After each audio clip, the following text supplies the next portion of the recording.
नमस्कार सगळ्यांना, जय शिवराय. तर इथं बघू सकाळी सकाळीच आपलं गहू दळायचं काम सुरू झालं. तर गहू दळून घ्यायचे आणि लगेच इथारून पिळून वगैरे लगेच चिक जो आहे तो पाण्यामध्ये ठेवायला टाकून द्यायचं आहे आणि दुसऱ्या दिवशी लगेच कुरडयांची तयारी सुरू होईल.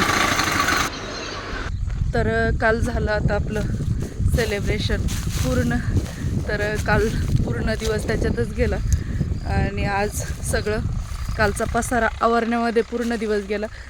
पसारा आवरण्यात तर गेला, पण आपलं जे आहे ना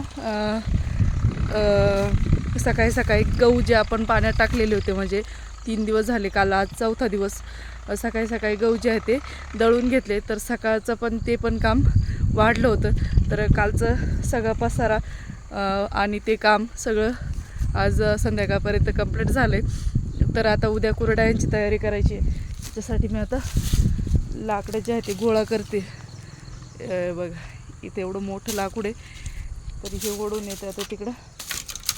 तरी हेच काम आता लाकडं वगैरे सगळं गोळा करून चूल बनवून, म्हणजे सकाळी सकाळी उठल्यानंतर लगेच चूल पेटून कुरडयांची तयारी सुरू होऊन जाईल. चला, आईन ते ना माझ्या सासऱ्यांच्या घरी गेले. इथे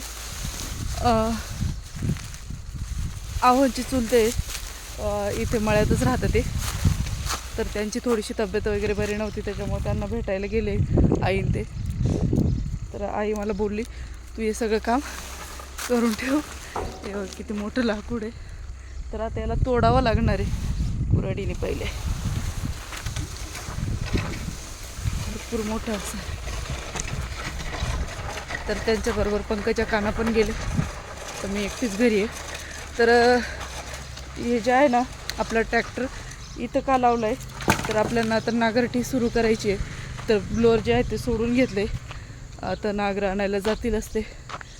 तर नांगर घेऊन आले, आता डिझेल आणायला गेले. नांगर आणले की लगेच सुरू करायचं आहे.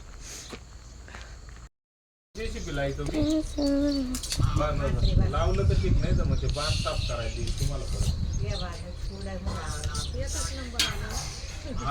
झाड म्हणतो तो द्यायची, पण पुढे आलं गिरायची एवढा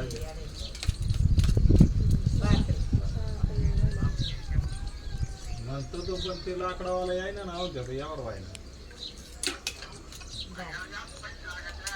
हा